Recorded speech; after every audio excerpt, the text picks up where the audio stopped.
ওপৰত এটা মাথা আছে নহয়, মস্তিষ্কটো আমাৰো আছেতো। তো কি প্ৰয়োজন আছে কাৰোবাৰ শ্ৰুতলিপি লৈ পেলাই আমি কথা ক'বলৈ? দীঘলীয়া সময়ত এইটোতো মানে 94ৰ পৰা আজি 2025, কেঁচুৱাৰ পৰা মই এতিয়া বয়স্ক মানুহ হ'লো। এতিয়া আৰু শ্ৰুতলিপি মতে কাৰোবাৰ ডিক্টেশ্যন মতে কথা কোৱাৰ বয়স এতিয়া নহয়।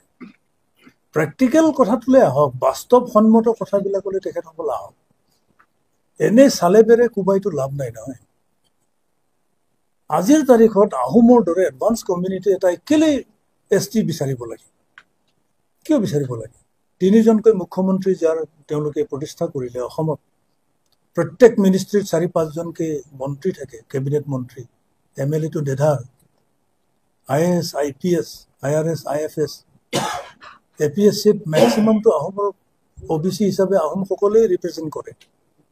গতিকে ক্ষুদ্ৰ ক্ষুদ্ৰ জনজাতি জনগোষ্ঠীবিলাকৰ ভৱিষ্যতৰ কথাওতো তেওঁলোকে চিন্তা কৰক। গুণীজ্ঞানী মানুহ তেওঁলোকৰে আছে, ইণ্টেলেকচুৱেল তেওঁলোকৰে আছে।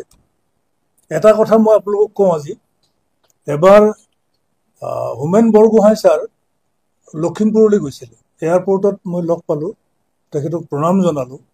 লগত আছিলে নিতুমণি শইকীয়া ডাঙৰীয়া, আমাৰ এডিটৰ ইন চিফ প্ৰতিদিন টাইমত। বৰগোহাঁই ছাৰে মোক ক'লে, আদিত্য তুমি যি কৰিছা ভালেই কৰিছা। বোলে ছাৰ কি ক'লে? এই 6 জনগোষ্ঠীৰ ST হোৱাটো ময়ো কামনা নকৰোঁ। তেতিয়া কিন্তু নিতুমণি শইকীয়া ডাঙৰীয়াই কৈছিলে, ছাৰ আপুনি কি অপোজ কৰে নেকি? মই অপোজ কৰোঁ। আপুনি কি কয়? 6 জনগোষ্ঠী ST হ'লে ন আপোনাৰ কি আপত্তি? নাই, মোৰ আপত্তি আছে। তো তেখেত আজি আমাৰ মাজত নাই, ঢুকাল। কিন্তু তেখেতেও, হোমেন বৰগোহাঁই ডাঙৰীয়াও কিন্তু আহোমক ST হোৱাটো বিচৰা নাছিল। তো এই কথাটো মই সংবাদ মেলতে আজি উনুকিয়াই দিলোঁ। ওপৰত এটা মাথা আছে নহয়, মস্তিষ্কটো আমাৰো আছেতো। তো কি প্ৰয়োজন আছে কাৰোবাৰ শ্ৰুতলিপি লৈ পেলাই আমি কথা ক'বলৈ? দীঘলীয়া সময়ত এইটোতো মানে 94ৰ পৰা আজি 2025, কেঁচুৱাৰ পৰা মই এতিয়া বয়স্ক মানুহ হ'লো। এতিয়া আৰু শ্ৰুতলিপি মতে কাৰোবাৰ ডিক্টেশ্যন মতে কথা কোৱাৰ বয়স এতিয়া নহয়।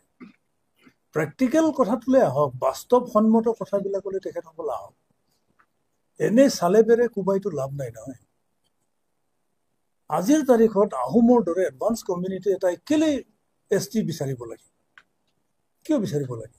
3জনকৈ মুখ্যমন্ত্ৰী যাৰ তেওঁলোকে প্ৰতিষ্ঠা কৰিলে অসমত, প্ৰত্যেক মিনিষ্ট্ৰীত 4-5জনকৈ মন্ত্ৰী থাকে, কেবিনেট মন্ত্ৰী, MLA টো ডেধাৰ, IAS, IPS, IRS, IFS, APSCত মেক্সিমামটো আহোমৰ OBC হিচাপে আহোমসকলেই ৰিপ্ৰেজেণ্ট কৰে।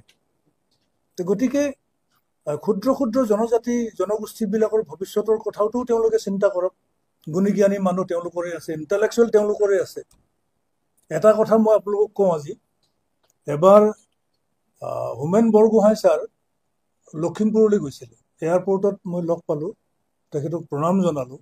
লগত আছিলে নিতুমণি শইকীয়া ডাঙৰীয়া, আমাৰ এডিটৰ ইন চিফ প্ৰতিদিন টাইমত। বৰগোহাঁই ছাৰে মোক ক'লে, আদিত্য তুমি যি কৰিছা ভালেই কৰিছা। বোলে ছাৰ কি ক'লে? এই 6 জনগোষ্ঠীৰ ST হোৱাটো ময়ো কামনা নকৰোঁ। তেতিয়া কিন্তু নিতুমণি শইকীয়া ডাঙৰীয়াই কৈছিলে, ছাৰ আপুনি কি অপোজ কৰে নেকি? মই অপোজ কৰোঁ। আপুনি কি কয়? 6 জনগোষ্ঠী ST হ'লে ন আপোনাৰ কি আপত্তি? নাই, মোৰ আপত্তি আছে। তো তেখেত আজি আমাৰ মাজত নাই, ঢুকাল। কিন্তু তেখেতেও, হোমেন বৰগোহাঁই ডাঙৰীয়াও কিন্তু আহোমক ST হোৱাটো বিচৰা নাছিল। তো এই কথাটো মই সংবাদ মেলতে আজি উনুকিয়াই দিলোঁ।